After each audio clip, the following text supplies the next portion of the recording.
오늘 본문은 세 가지 시제를 다 쓰고 있어요. 과거, 미래, 현재를 다 쓰고 있습니다. 그런데 그 세 가지 시제를 쓸 때 구원의 측면에서 세 가지를 다 쓰고 있습니다. 다른 얘기로 하면 당신은 구원을 받았습니다. 당신은 구원을 받게 될 것입니다. 그리고 당신은 구원을 받고 있습니다를 다 쓰고 있다는 거예요. 그렇다면 우리가 고민해 볼 필요성이 있죠. 베드로가 우리가 알고 있기로는 학식이 좀 부족한 거로 알고 있잖아요. 그래서 문법을 좀 잘 몰라서 이렇게 쓰지 않았을까요? 왜요? 그럴 수도 있지 않겠어요? 네. 우리가 일단 기본적으로는 베드로는 그리스말을 몰랐습니다. 다른 얘기로 하면 오늘 본문은 베드로가 직접 쓴 게 아니라는 거예요. 그러니까 베드로가 썼지만 베드로가 직접 쓴 게 아니에요. 이게 어떤 의미냐면 글을 대신 써주는 대필가를 사용했을 가능성이 매우 높습니다. 그랬을 확률이 거의 100%이죠. 그리고 당시에는 대필가를 맡겨서 어떤 내용을 쓰는 것이 굉장히 당연한 일이기도 했습니다. 왜냐하면 종이값이 그만큼 비쌌기 때문에 그래요. 지금 현재로 추산하기로는 신약 성경을 다 갖고 있으려면 현재 기준으로 한 20억 정도 필요하다고 합니다. 성경을 다 가지고 계시려면 그 종이를 다 구매하고 대필하고 이렇게 하려면 20억 정도 든대요. 어려운 일이겠죠. 특히 2000년 전이니까. 여러분, 히스기야 왕의 소원 중 하나가 뭐였을까요?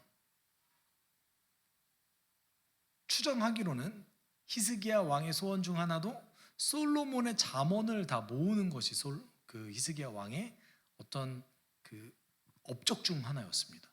그래서 여러분 잠언을 보시면 위에 머릿말에 뭐가 있죠? 이것은 히스기야 왕이 편집한 솔로몬의 잠언이라. 이런 말이 있죠. 그러니까 당시에 어떤 기록물들을 편집해서 가지고 있는 것 자체가 업적으로 받아들이는 그 시계 속에서 글을 누군가에게 쓴 거는 참 대단한 일이죠. 여러분, 그래서 보통은 우리나라 역사에 대해서 공부를 할 때도 글이 매우 중요하죠. 우리나라에서 가장 오래된 우리나라 역사에 관련된 글이 있죠. 고려시대에 편찬된 거죠? 아닌가요? 삼국유사 아닌가요? 제가 알기로는 그렇게 알고 있는데, 그렇게 따지면은 우리나라는 글의 역사가 그렇게 오래되지 않았어요. 아주 전 거는 없는 거죠. 근데 대단한 거는 성경은 3500년 전부터 쓰여져서 지금까지 이어지고 있다라는 거예요. 원래는 사실 그렇기 때문에 글이 쓰여진다는 것 자체만으로 해도 그 역사적 증거의 효력을 발휘합니다. 유일하게 성경만 믿지 않아요, 사람들이. 이거 정말이에요. 정말 여러분, 약간 합리적인 의심도 여기서 좀 해보셔야 돼요. 왜냐하면 잘 보세요. 세상에 여러분, 석가모니가 뭔가 글을 남기지 않았어요. 근데 그 누구도 석가모니를 의심하지 않아요. 그렇죠?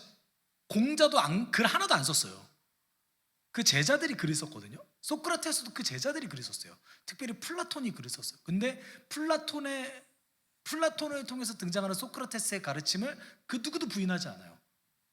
근데 예수는 존재를 부인해요. 너무나 많은 기록이 있고 정말 헤아릴 수 없을 정도의 기록이 존재하고 있음에도 불구하고 원래 그리고 좀 유명한 스승은 글을 안 남기거든요. 물론 그렇다고 해서 제가 예수님을 인간의 스승으로 격하시키는 건 아니지만 예수님께서 글을 남기시지 않았잖아요. 제자들이 글을 남겼지. 근데 이상하게 예수에 대한 어떤 역사적 사실을 글이 있음에도 불구하고 부인해요. 어떤 식으로 부인하냐면 만들어낸 이야기일 것이다 라고 부인해요. 뭐 그런 식으로 하면은 역사적 모든 사실이 다 만들어낸 거죠. 플라톤이 소크라테스를 만들어냈을 것이다. 맹자가 공자를 만들어냈을 것이다. 석가의 제자 중 한 명이 석가모니라는 그 인물을 만들어내서 종교를 하나 만들어냈을 것이다. 다 가능한 얘기 아닙니까? 그렇죠? 유일하게 기독교만 이거는 경전이 아닐 것이다. 이들이 사회적으로 종교를 만들기 위해서 만들어냈을 것이다 라고 이제 얘기한다는 것이죠. 놀라운 일이죠. 저는 그래서 좀 합리적으로 의심합니다. 어떤 걸 의심하냐면 그래서 진짜구나. 원래 역사는 그렇게 글로써 가는 게 맞는 거니까요. 그러기에는 기독교는 너무 글이 많아요. 여러분, 오늘 본문 속에서 있는 이 오늘의 내용은 왜 우리가 어려움 중에서도 그리스도인으로 살아갈 수 있는가, 또는 우리가 어려움 중에서 그리스도인으로 살아갈 수 있는 원동력은 무엇인가 라고 얘기하는데, 그 원동력을 뭐라고 얘기하고 있냐면 믿음이라고 얘기하고 있습니다. 오늘 본문 속에서 믿음은 계속해서 반복적으로 강조하고 있습니다. 두 가지를 강조해요. 하나는 구원이고 하나는 믿음을 강조해요. 그러면 제가 질문을 드릴게요. 여러분, 구원을 믿음으로 받습니까?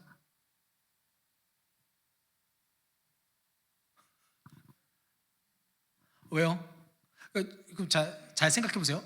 믿음은 행위입니까? 아닙니까?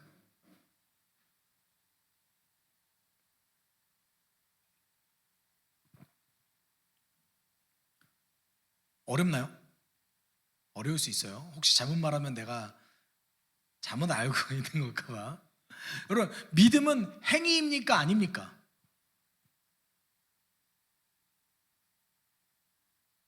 에베소서 2장 8절 혹시 외우고 계십니까? 너희는 그 믿음에 의하여, 은혜에 의하여, 그 다음 뭐예요? 믿음으로 구원을 얻었으니, 그 다음에 뭐예요? 이것은 너희에게서 난 것이 아니요 하나님의 선물이라. 2장 9절에 의하면 그렇기 때문에 뭐라고 얘기해요? 행위에서 난 것이 아니니 누구든지 자랑할 자가 없느니라. 자, 보세요. 너희가 그 은혜에 의하여, 여기에 그가 붙어요. 원래 그 은혜에 의하여예요. 근데 성경은 은혜에 의하여라고 아마 번역됐을 겁니다. 너희가 그 은혜에 의하여 믿음으로 말미암아 구원을 얻었으니, 여기까지 딱 봤어요. 그럼 우리가 은혜로 구원을 얻었구나. 그럼 믿음은 행위예요, 아니에요? 아닌 것 같지 않아요? 그래서 우리가 보통 믿음을 행위가 아닌 거로 여길 때가 많습니다. 믿음 행위죠. 내가 믿는 거잖아요. 누가 대신 믿어주나요? 그랬으면 좋겠어요. 내가 대신 믿어줘가지고 누가 구원받을 수 있으면 좋겠어요. 안 되잖아요. 그렇죠? 누가 대신 믿어줄 수 없어요. 내가 믿어야 되죠. 믿어집니다라는 패시브 동사는 없습니다. 성경 전체에서는 믿는다, 그 믿음의 대상이 나오고, 그리고 뭐 충성에 대해서 얘기할 때도 있지만, 어떤 믿음에 대해서 얘기할 때는 내가 믿는 거예요. 행위죠. 그러면 내가 믿는다는 행위는 구원을 받게 합니까?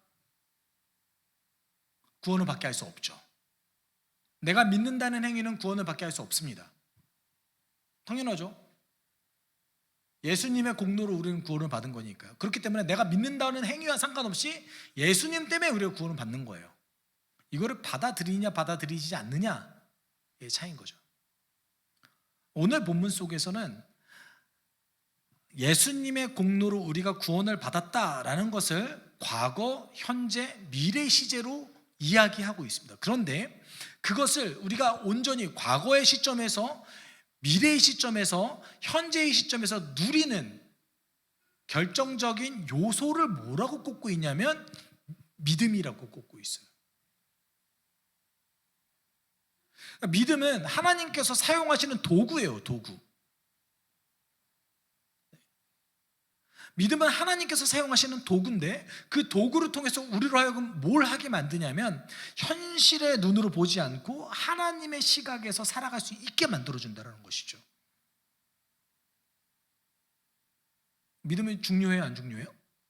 중요하죠. 아주 중요합니다. 그러니까 믿음이 구원을 일으키는 능력을 가진 것이 아니라 믿음을 통해서 구원을 누릴 수 있게 만들어주는 거예요. 오늘 본문은 이 구원의 누림에 대한 설명이 들어가 있습니다. 그래서 과거의 시점에서 예수께서 하신 일들이 우리에게 어떤 것을 가져다 주고 그리고 그것이 미래에 어떤 영향을 미치며 오늘은 우리는 어떻게 살아갈 수 있게 할 것인가, 그리고 그 안에서 믿음은 어떤 역할을 할 것인가를 얘기하고 있습니다. 3절에 이렇게 얘기하죠. 하나님 곧 우리 주 예수 그리스도의 아버지께 찬양을 드립시다. 그는 그 크신 자비로 우리를 거듭나게 하셔서 죽은 사람들 가운데서 예수 그리스도의 부활하심을 통해 산 소망과 라고 얘기하고 있습니다. 물론 뒤에 쭉 연결되겠죠, 4절에. 여기서 보시면은 우리가 주목해서 봐야 될 그 단어가 뭐냐면 은혜라는 단어입니다. 자비죠. 여기서는 자비라는 단어로 쓴데, 그는 그 크신 자비로, 보통 이제 다른 성경에서는 은혜로도 번역이 되는데, 여러분 이 자비, 은혜라는 이 단어가 어디에서 온 걸까요? 무슨 뜻을 함의하고 있을까요?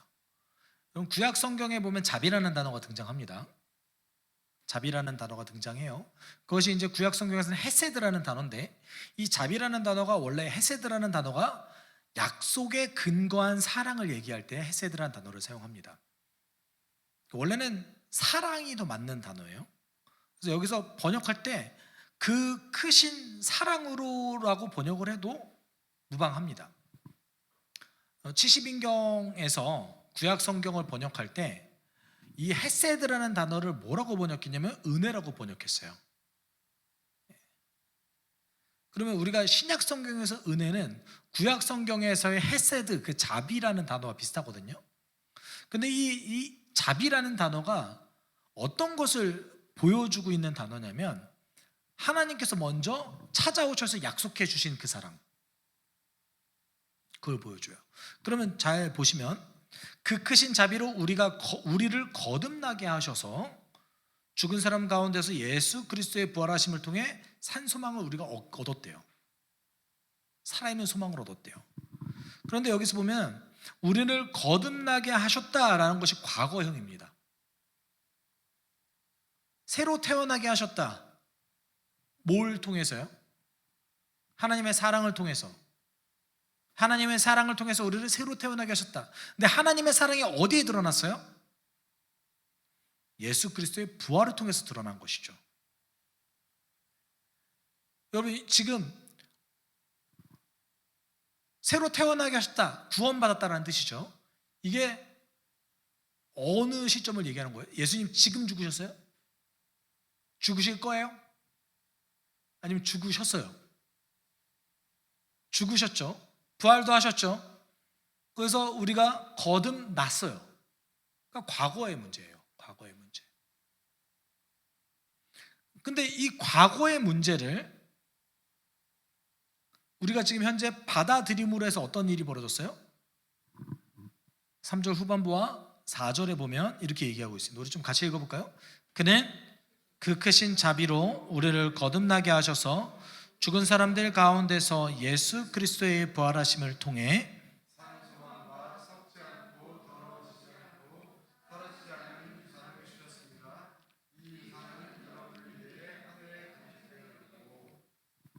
자 보세요.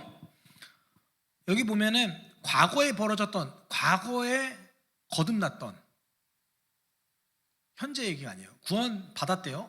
근데 그 구원 받았던 그 사건이 뭘 가져다 준대요? 산 소망을 가져다 준대요. 첫 번째는 살아있는 소망, 두 번째는 뭘 가져다 준대요? 굉장히 여러 번 강조하고 있죠. 네. 썩지 않고 더러워지지 않고 사라지지 않는 유산을 가져다 준대요. 그런데 약간 지금 주진 않는데요. 지금 주셨으면 좋겠는데 지금 주지 않는데요. 어디에 간직돼 있대요? 하늘에 간직돼 있대요. 저는 개인적으로는 이제 어떤 분들은 이 하늘이라는 단어를 천국이라고 번역하시는 분들도 계시는데 저는 그렇게 번역하고 싶지 않습니다. 차라리 그냥 하나님 나라라고 번역하는 게 좀 더 좋은 것 같고요. 천국이라고 사실 번역해도 되는데 한국에서 천국이라는 단어가 혼동돼요. 뭐에 혼동되냐면 천당과 혼동돼요. 천당이라는 단어와 혼란을 일으킬 때가 많습니다. 그래서 마태복음도 새 번역에서는 천국이라는 단어를 삭제하고 다른 단어를 사용했어요.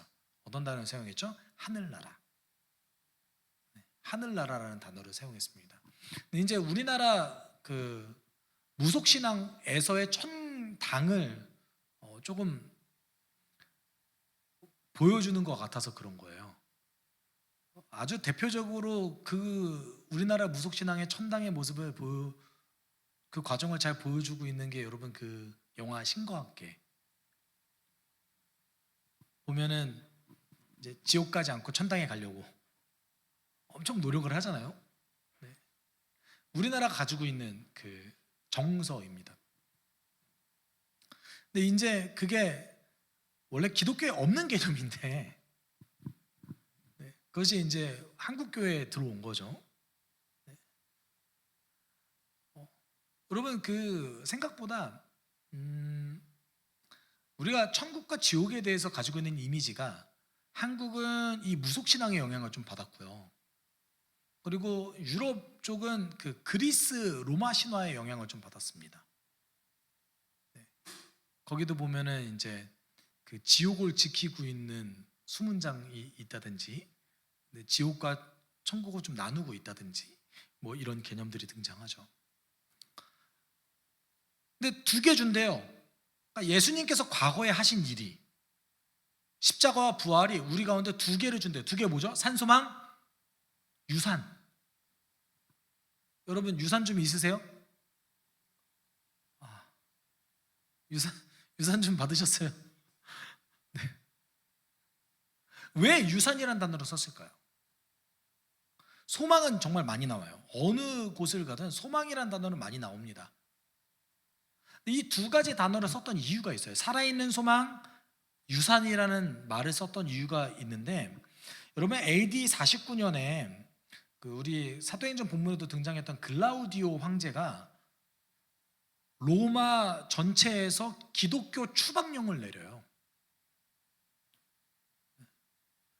교회 추방령을 내린 거죠. 로마에서 나가 이랬어요. 그럼 2000년 전에 교회 추방령을 내렸을 때 언제까지 시간을 줄 테니까 나가 이랬겠어요? 안 그랬겠죠. 나가 이랬겠죠. 그러면 갑자기 나갔어요. 기록이 남아져 있는데 AD 49년에 일어났던 일에 대해서 이렇게 얘기하고 있어요. 이 추방령은 크레스투스에 의해 촉발된 유대인들의 계속되는 소란 때문이었다라고 얘기합니다. 여기서 크레스투스가 뭘까요? 그리스도죠, 그리스도. 그러니까 기독교인들 때문에 일어난 어떤 소란이래요? 유대인들의 계속되는 소란이래요. 그러니까 유대인들이 계속해서 공격했던 거예요. 테러를 저질렀던 거예요. AD 대략 49년 즈음에. 여러분 그 내용이 어디에 나옵니까? 로마서에 나오잖아요. 그래서 로마서에 교회 안에 들어온 율법주의자들에 대한 내용이 나오죠. 그 내용들이 역사적으로 여기서 증명이 되는 거예요. 그래서 교회에서 계속 소란을 벌이니까 그게 이제 추방령까지 내릴 정도면 심각했다는 얘기인 거죠. 불 지르고 다니고 사람 죽이고 테러를 저질렀던 거예요. 근데 이렇게 갑자기 쫓겨났습니다. 피해를 당했는데도 불구하고 기독교인들이 갑자기 쫓겨났습니다. 근데 쫓겨났을 때 어떤 걸 잃어버렸을까요? 소망을 잃어버렸죠. 소망을 잃어버렸어요. 두 번째 뭘 잃어버렸냐면 유산을 다 잃어버렸어요. 이들이 쫓겨났을 때에 엄청나게 빠른 시간 안에 자신의 재산을 급처분하지 않고서는 할 수 없었던 거죠. 대부분의 유산을 잃어버린 상태에서 정말 급하게 들고 나갈 수 있을 것만 들고 나갔을 겁니다. 그러면 이들이 가지고 있던 유산들은 아마도 권력자들이나 원래 조금 힘이 있었던 사람들이 착복했을 가능성이 매우 높습니다. 이런 배경 속에서 베드로가 예수께서 전에 하셨던 그 일이, 십자가와 부활이 당신들을 새롭게 태어나게 했는데 그것이 두 개를 줍니다. 당신에게 소망을 주고 당신에게 유산을 줍니다 라고 얘기했던 거예요. 근데 지금 눈에 안 보이잖아요. 눈에 보여요? 안 보이잖아요. 전혀 보이지 않습니다. 그리고 이 소망과 유산은 과거에 벌어진 것 때문에 내가 새롭게 태어나긴 했는데 이 소망과 유산은 언제 받는 거예요? 지금 받는 게 아니에요. 미래에 얻게 될 거란 말이죠. 그래서 5절에 이렇게 얘기해요. 같이 읽어볼까요? 여러분은 하나님의 능력으로 믿음을 통해 보호되어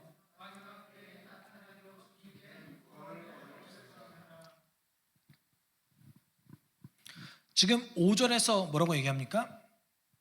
이제 미래 얘기를 하고 있어요. 그 3절에서 얘기한 거는 거듭났습니다 라는 과거형이거든요. 5절에서는 뭘 얘기하고 있어요? 미래형을 얘기하고 있어요. 뭘 얘기하고 있어요? 구원을 얻을 것입니다. 그럼 여러분 구원 받으셨죠? 앞으로 얻을 구원은 뭐죠? 마지막 때 뭐 받고 싶으세요?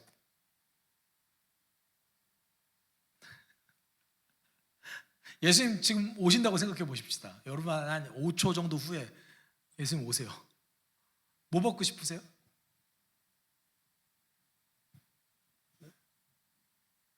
완성될 하나님 나라. 아까 얘기했던 그 산소망과 유산이 있는 그곳, 그것을 받게 된대요. 지금 철저하게 현재 얘기를 좀 안 하고 있어요. 과거 얘기를 하고 미래 얘기를 하고 있습니다. 근데 여기서 중요한 단어가 하나 등장하죠. 어떤 단어가 등장합니까? 믿음을 통해 보호되어 라는 말이 등장합니다. 그러니까 하나님의 능력으로 믿음을 통해 보호되며 라는 말이에요. 그러니까 하나님이 보호하시는 건데 하나님이 어떤 방식으로 보호하신대요? 믿음을 사용해서. 누구 믿음이요? 남의 믿음이요? 내 믿음이죠. 내 믿음을 사용하셔서 나를 보호하신대요. 근데 이때 그리스도인들이 보호받지 못했어요. 베드로가 지금 사기를 치고 있는 거죠. 그리스도인들은 보호받지 못했어요. 공수표만 이렇게 날리고 있는 거예요. 나중에 마지막 때에 산소망과 유산을 얻게 될 겁니다. 당신이 구원을 받게 될 것입니다. 하나님 나라를, 완성될 하나님 나라를 받게 될 것입니다.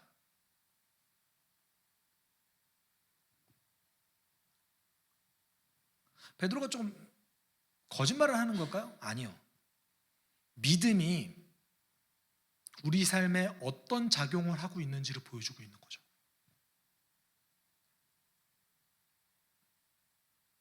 여러분 솔직히 말씀드리면 만약에 우리가 눈에 보이는 현실로 우리의 구원을 논하기 시작하면 구원받는 자는 대부분 환경의 영향을 받게 될 겁니다. 우리가 그럼 상식적으로 생각하면 우리가 눈에 보이는 현실 때문에 구원이 좌지우지 된다면 엄청난 어려운 환경에 있는 사람들을 어떻게 구원받을 수 있겠어요? 어떻게 믿음을 가질 수 있겠어요? 근데 여러분이 그동안 배워왔던 기독교 역사는 좀 반대 얘기를 하고 있지 않나요? 그렇지 않아요? 반대 얘기를 하고 있어요.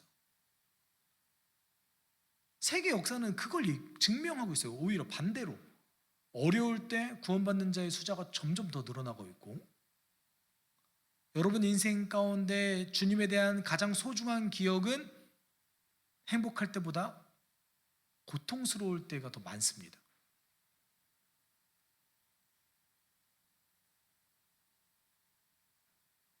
제가 정말 간절히 소망하는 거는 여러분이 가장 행복할 때 가장 예수 그리스도를 누리셨으면 좋겠어요. 그거 가장 큰 복 아닙니까? 우리 그거 할 수 있잖아요. 없어요? 있죠. 근데 내가 가장 행복할 때 내가 가장 크게 예수 그리스도를 누리기 위해서 우리가 사용해야 될 게 뭡니까? 그때도 믿음을 사용해야 되는 거죠.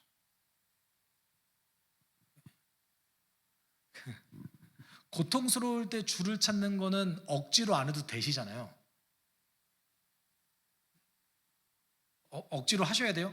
내가 고통스러운데? 찾을 게 주밖에 없는데. 그렇죠? 근데 고통이 없고 평안할 때는 어떤 일을 해야 됩니까? 믿음을 발휘해서 주장해서 내가 의지를 일으켜서 주를 찾아야 되는 거예요. 이거는 뭐의 영역입니까? 훈련의 영역입니다. 여러분 근데 기독교는 이 두 가지 영역을 사실 다 얘기하고 있어요.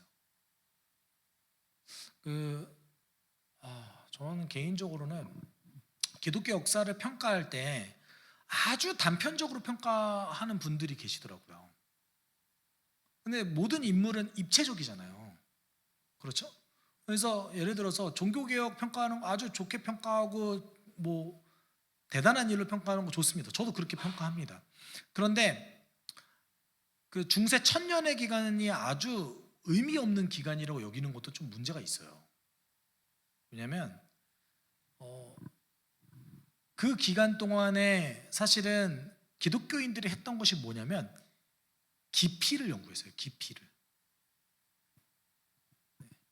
그러니까 내가 어떻게 더 깊이 있게 하나님과의 관계를 가질 것인가에 아주 놀랍도록 몰두했던 때가 그때입니다. 수도원 전통이 거기서 나온 거예요.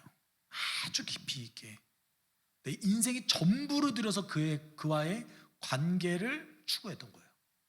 물론 이것이 이제 성경적으로 봤을 때는 문제가 있는데, 어떤 문제가 있냐면 이제 그 사회와의 단절을 야기하기 때문에, 사회와 완전 단절된 경건은 온전한 경건으로서 기능할 수 없거든요. 다만 한 가지 의미 있는 부분이 뭐냐면 정말 깊이 있는 하나님과의 관계를 추구했다는 거고, 그리고 그 관계가 그 너무 놀랍도록 드러난 케이스가 많다라는 거예요. 그럼 내가 평안할 때 모두가 다 예수님을 적어도 표면적으로 믿고 있는 그 시대 속에서 솔직히 여러분 누가 뭐 전도를 하겠어요? 뭐를 하겠어요? 모든 마을 사람들이 교회를 다녀요. 그래서 모든 마을 사람들이 교회를 다녀서 교회에서 혹시라도 징계를 받으면 마을에서 왕따를 당해. 여러분 그런 사회 속에서 전도하실래요? 뭐하러요? 어떤 사람들은 그때 경건을 추구하는 것도 의미 없다고 여기는 사람들도 많았어요. 왜냐면 난 어차피 매주 교회를 나가니까. 근데 그런 상황 속에서 아주 깊이 있게 하나님과의 관계를 추구했던 사람들이 있었던 거죠. 그쪽으로 발전할 수밖에 없었던 거예요, 사실은. 불균형적이긴 하지만 의미가 아예 없는 건 아닙니다. 어찌되었건 여러분, 믿음을 사용해서야만 우리가 고통 중에서도, 그리고 평안한 가운데서도 누릴 수 있어요. 소망이 진짜 소망이 될 수 있고 유산이 진짜 유산이 될 수 있어요. 그럼 믿는 건 누가 믿는 겁니까? 내가 믿는 거예요, 내가.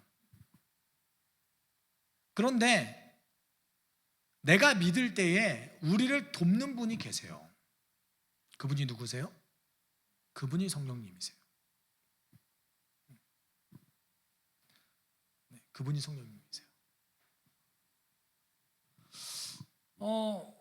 그래서 5절이 미래의 구원의 시점을 얘기하지만 우리가 너무나 먼 현실성 없는 것 같아요. 사실은 하나님 나라 완성된 그 하나님 나라를 꿈꾸는 것이 도대체 언제일지도 모르겠고, 대부분은 이 땅을 살아가면서 완성될 하나님 나라를 못 볼 가능성이 훨씬 높죠.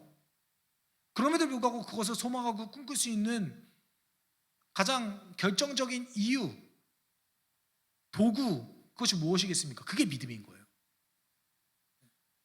그럼 믿음은 과거에 일어났던 십자가와 부활, 그것을 받아들이는 데도 우리에게 사용되어지고, 그래서 에베소서 2장 8절이 그거 얘기하고 있잖아요. 근데 그럼에도 불구하고 그 받아들인 내가 구원시키게 하는 능력이 있는 거예요? 아니요. 행하신 그분에게 능력이 있는 거죠. 나는 그냥 단지 그거를 수용한 것뿐이에요. 그리고 소망과 유산을 받아들이는 나도 믿음을 통해서 그것을 받아들이고 계속해서 그 믿음을 보호해 나가는 거예요. 나의 신앙을. 네. 이 안에서 6절에 이렇게 해가죠. 이 안에서 여러분이 크게 즐거워합니다. 비록 지금 잠깐 여러 가지 시련으로 슬픔을 당할 수밖에 없지만 여러분의 믿음의 연단은 불로 연단되어도 결국 사라지는 금보다 더 귀한 것으로 예수 그리스도가 나타나실 때의 찬양과 영광과 존귀로 드러날 겁니다. 여러분, 뭐가 드러난대요? 여러분의 믿음의 뭐가요? 믿음의 연단이 드러난대요. 오늘 지금 본문이 계속 뭐 강조하고 있어요? 두 가지 강조하고 있어요. 하나님이 하신 일과 우리가 하는 일을 강조하고 있는 거예요. 그리고 여러분, 우리의 공로가 아예 안 드러나요? 아니요, 드러난대요. 심지어 여러분, 찬양과 영광과 존귀로 드러날 거래요. 내 믿음의 연단이. 여러분, 연단이라는 게 뭡니까? 아주 뜨거운 불로 불순물을 태워버리는 거잖아요. 근데 6, 7절에서 얘기하는 이 뜨거운 연단은 사실 고통과 관련되어져 있습니다. 근데 솔직히 말할게요. 외부의 환경을 통해서 고통을 많이 받죠. 그렇죠? 근데 저는 고통의 종류가 한 3가지 정도 있는 것 같은데, 성경에서 얘기하는 고통의 정도가. 첫 번째는 어쩔 수 없는 깨어짐 때문에, 외부의 환경 때문에 고통받는 게 있어요. 많은 그리스도인들이 이 고통을 당했죠. 두 번째는 본인 스스로가 고통을 자처하는 경우가 있습니다. 그래서 야고보서가 그걸 대표적으로 얘기하는데, 시험이 우리 욕심 때문에 왔다 라고 얘기하고 있어요. 저 또 한 가지 고통이 사실은 이제 뭐 두 번째, 제 욕심 때문에 왔다라는 것이 등장하기도 한데, 우리가 게을러서 고통받기도 합니다.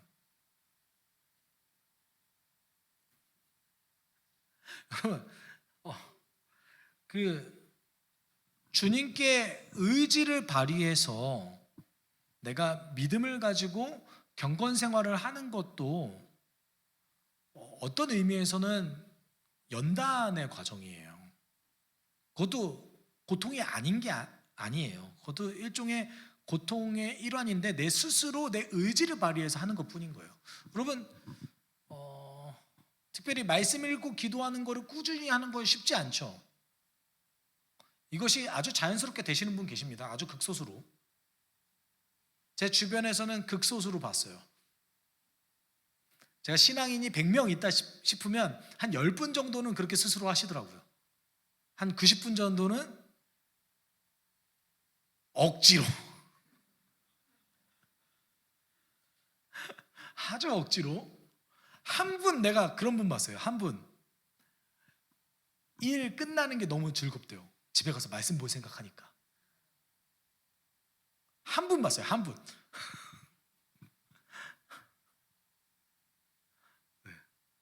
그분 독신이에요. 그래서 제가 속으로 저런 경권을 소유하려면 혼자 살아야 되나? 라는 생각도 좀 했습니다. 한 분 봤어요. 여러분, 우리가 경건 생활을 해 나가는 것도 수고와 고통이 따라요. 그렇죠.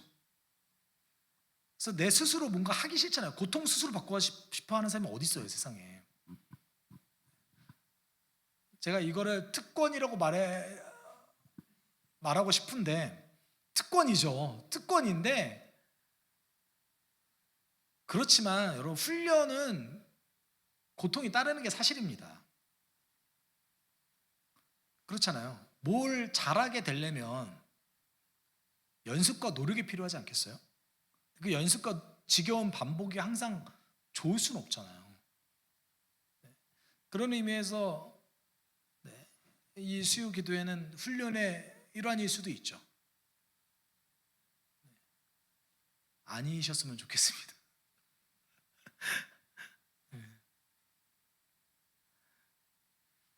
제가 이렇게 말씀드리는 이유는 뭐예요?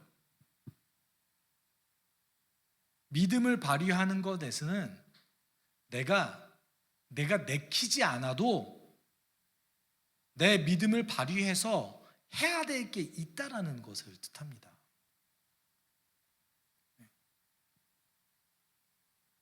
현대사회가 점점 시간이 지날수록 이렇게 목회자가 권면하는 게 더 어려워요. 정말 잘 안 듣거든요. 네. 여러분 마음속 그러잖아요. 저건 제 얘기는 아니야. 내 얘기는 아니야. 저건 제가요. 네. 여건이 되면 할게요. 네. 믿음을 발휘한다는 것은 그것을 감내하고 우리가 그 소망과 유산을 위해서 뭔가 꾸준히 내 믿음을 주장하고 주님 안에서 뭔가 해나간다는 것을 뜻합니다. 그리고 이제 마지막으로 오늘의 관점을 얘기하기 시작해요. 오늘의 관점을 얘기하는데 8절 9절 같이 보겠습니다. 그를 여러분은 본 적이 없음에도 사랑합니다. 지금도 그를 보지 못하나 여러분은 믿으며 말로 다 표현할 수 없는 기쁨과 영광으로 크게 즐거워하니 이는 여러분이 믿음의 목표 곧 여러분의 영혼의 구원을 받고 있기 때문입니다. 여기서 구원에 관련돼서 어떤 관점을 사용했습니까? 현재 진행형을 사용했습니다. 여러분의 영혼의 목표 곧 여러분의 영혼의 구원을 받고 있기 때문입니다. 영혼의 구원을 받고 있대요. 근데 이 영혼의 구원을 받고 있는 자가 어떤 모습, 어떤 현상이 드러난대요? 8절에 사랑한대요. 예수님 보셨어요? 우리가 알고 있는 예수님 너무 잘생겼죠? 네. 멜 깁슨은 너무 잘생긴 것 같아요. 제가 볼 때 사랑하지 않을 수가 없을 것 같긴 한데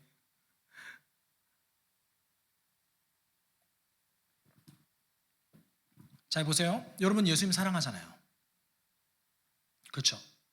내가 현재 예수님을 사랑하는 것, 이 현상이 나타났어요. 베드로가 볼 때는 정말 말도 안 되는 얘기라고 생각했어요. 아니 저 사람들 어떻게 예수님을 사랑하지? 나는 3년 동안 예수님을 따라다니면서 지지게 볶고 혼나기도 하고 예수님 배신도 한번 하고 배신한 나를 찾아오셔서 그렇게 나를 위로하시고 사명을 다시 불러일으켜서 그렇게 예수님 사랑하는데 저 사람은 한 번도 예수님 본 적도 없는데 어떻게 사랑하지? 저들이 지금 구원을 이뤄가고 있기 때문에 그런 거구나. 그럼 예수님 사랑하는 자, 내가 지금도 예수님과의 관계가 매우 중요한 사람, 이 사람은 뭘 하고 있는 거예요? 내가 현재의 구원을 어떻게 하고 있다? 이뤄가고 있다라는 거죠. 네.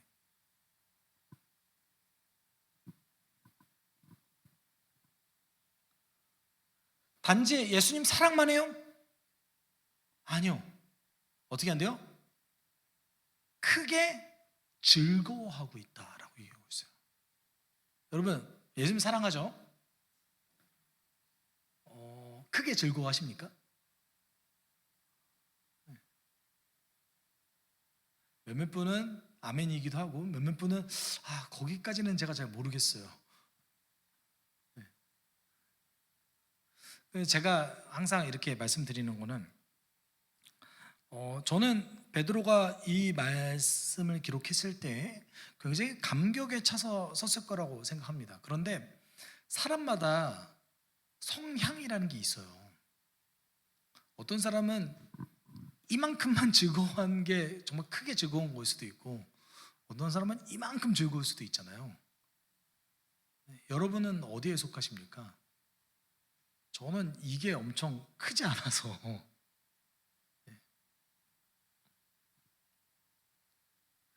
성경에서 얘기하는 것이 여러분 막 우리가 이런 즐거움의 종류가 어떤 막 도저히 행복하고 고향감에 너무 가득 차서 어찌할 수 없는 그런 감정이라고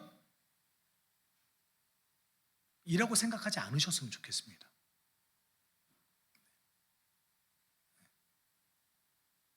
예수님 사랑하는 것 자체가, 그리고 예수님 때문에 내가 기꺼이 헌신하고 살아가는 것 자체가 좋은 거예요.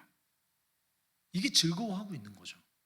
그 삶의 방향성이, 그 삶의 목표가 그렇게 살아가고 있는 것 자체가 좋은 거예요. 내가 거기에다 가치를 두르고 살아가고 있는 것 자체가 기쁜 거예요. 완벽성을 얘기하는 것이 아니라 진실성을 얘기하는 것이고, 그리고 어떤 정량적인 것을 얘기하는 것이 아니라 가치와 방향성을 얘기하는 것이죠.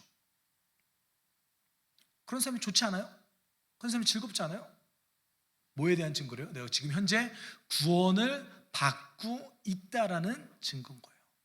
그럼 그런 상태, 내가 그 방향성을 정말 옳게 여기고 주를 사랑하는 것, 주님이 말씀하셨던 그 방향성으로 나아가는 그것이 너무나 기쁜 그 상태, 거기에 정말 높은 가치를 두고 살아가는 것이 너무나 좋은 그 상태, 그 상태가 어떤 상태냐면 구약서부터 모든 선지자들이 꿈꾸는 상태래요.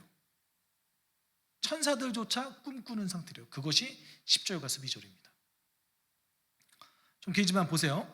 이 구원에 대하여 여러분을 위한 은혜에 대해 예언했던 예언자들이 조사하고 자세히 살펴서 누구인지 또는 어느 때인지를 그들이 연구할 때 그들 안에 계신 그리스도의 영이 밝혀주셔서 그리스도가 받으실 고난과 그 이후의 영광을 미리 증언해 주셨습니다. 이 일들을 자신들을 위해서가 아니라 여러분을 위하여 섬겼음이 그들에게 계시되었고, 이 일들은 하늘로부터 보내주신 성령을 힘입어 여러분에게 복음을 전한 사람들에 의해 이제 여러분에게 선포된 것이고, 이 일들은 천사들도 간절히 보고 싶어한 것입니다. 다른 얘기로 하면 구약의 수많은 선지자들, 여러분이 알고 있는 모든 선지자들이 했던 모든 작업은 누구를 위한 거래요? 여러분을 위한 거래요. 그 말이잖아요. 지금 예수에 관련된 모든 것이 예언되어졌는데 그 예언되어진 것이 성령을 통해서 계시됐는데 그것이 누구를 위한 거래요? 현재의 구원을 받고 있어서 예수를 사랑하는 너희들을 위한 것이다. 그것이 그들이 간절히 꿈꾸던 것이었고 그것이 천사들조차 꿈꾸는 상태다. 여러분 놀랍지 않아요? 여러분의 현재 그 상태, 여러분 성경은요 그리스도인의 그 상태를 무가치하다 여기지 않을 뿐더러 사람에 대해서 굉장히 긍정적으로 보고 있습니다. 사실은 우리의 현재 상태가, 예수를 사랑하고 있는 현재 상태가 천사들조차 꿈꾸는 상태래요. 와, 여러분이 모세보다 다윗보다 사무엘보다 나아요. 제가 저 틀린 말 했습니까? 그거에 대한 직접적인 구절이 없다라고요? 적어도 여러분이 세례 요한보다 나아요.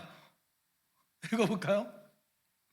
내가 진정으로 너희에게 말한다. 여자가 낳은 사람 가운데서 세례자 요한보다 더 큰 인물이 없었다.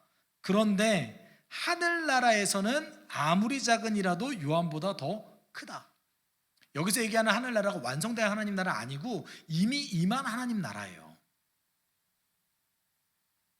왜 요한보다 여러분이 커요? 정말 덩치가? 저는 요한보다 덩치가 클 것 같긴 한데 그렇잖아요. 요한이 채식했고 네. 그 메뚜기가 우리가 알고 있는 그 곤충 아니거든요. 네. 그 메뚜기라고 번역됐지만 사실은 그 메뚜기가 아니라 식물입니다. 식물. 그리고 꿀 먹었거든요. 그러니까 거의 채식을 한 사람이에요. 그리고 굉장히 어떤 뭐라고 해야 되나요? 그 금욕주의적으로 산 사람이기 때문에 당연히 저보다 말랐을 겁니다. 여러분, 세례자 요한보다 더 크다는 이유가 우리가 더 위대하다는 얘기일까요? 그러면은 세례자 요한이 모세보다 위대합니까? 예레미야보다? 엘리야보다? 사무엘보다? 다윗보다? 여러분이 보실 때는 어떠해 보이세요? 세례자 요한이 한 일이 모세보다 위대해 보이세요? 저는 그렇게 안 보여요. 여기에서 세례자 요한이 더 위대하다라는 것은 정렬시키신 거예요. 누구 기준으로? 예수를 기준으로. 그러면 구약 성경 모든 선지자들 중에서 예수의 사역과 가장 가까운 자 누굽니까? 누구예요? 세례자 요한이죠. 주의 길을 예비한 자. 그러면 그 예수를 직접적으로 은혜를 누리며 그 사랑을 그대로 고백하고 내가 예수를 사랑하며 보지도 않고 현재의 구원을 이뤄가고 있는 우리는 어떻게 하겠어요? 세례자 요한보다 더 큰 거죠.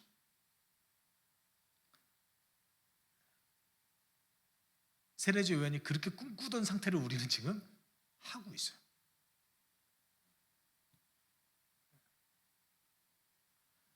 사도 베드로가 성도들에게 왜 이걸 알려주고 싶었을까요? 왜요? 당신의 지금의 삶은 가치가 있습니다. 예수 때문에 어려움을 겪고 있지만 당신의 삶은 가치가 있습니다. 이 얘기하고 있는 거예요. 당신이 믿는 그 믿음의 대상은, 당신의 믿음은 너무나 놀라운 가치를 갖고 있는 겁니다. 여러분, 이거를 다시 바꿔서 얘기하면 그들은 믿음 때문에 고통당하고 있었지만 그들의 믿음은 그들을 고통당하게 하는 또는 예수를 따라가게 하는 원동력이기도 했던 거예요. 가치 있는 삶입니다. 당신은 그런 삶을 살고 있습니다. 라고 얘기하고 있는 것입니다. 여러분, 예수를 따라가는 길이 항상 쉽습니까? 항상 좋기만 하세요? 저는 그렇지는 않습니다. 때로는 사역의 결과가 잘 나타나지 않고 눈으로 저의 변화도 잘 나타나지 않아서 좌절하기도 합니다.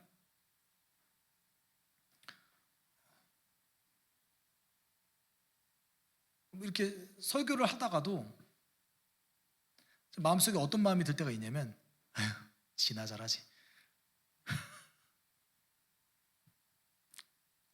근데 전해야 되잖아요. 때로는 제가 가장 약한 부분을 말씀 이렇게 드릴 때 좌절이 되기도 해요. 근데 그게 왜 그런 마음이 드는 거예요? 내가 못나서? 아니요. 예수 더 잘 믿고 싶어서, 예수 더 사랑하고 싶어서 그런 삶을 꿈꾸니까 그런 마음이 드는 거 아니겠습니까? 근데 오늘 사도 베드로가 뭐라고 얘기해요?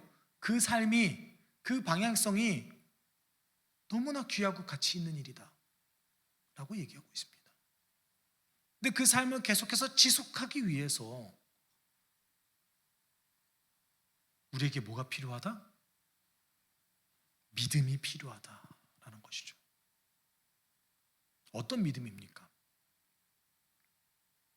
내 눈에 현재 지금 보이지 않는다 할지라도, 내 눈에 내 현실은 그다지 좋아 보이지 않는다 할지라도 예수께서 우리의 모든 어두운 현실을 이미 해결하셨다라는 믿음이죠. 이 믿음이 있으면 우리가 이 땅 가운데서 못할 게 뭐가 있습니까? 우리가 고통받지만 그 고통이 이미 해결되었다라는 것을 우리가 믿는다면 그 고통 속에서 우리가 좌절할 이유가 무엇이 있습니까? 내 마음이 절망한 이유가 뭐가 있습니까?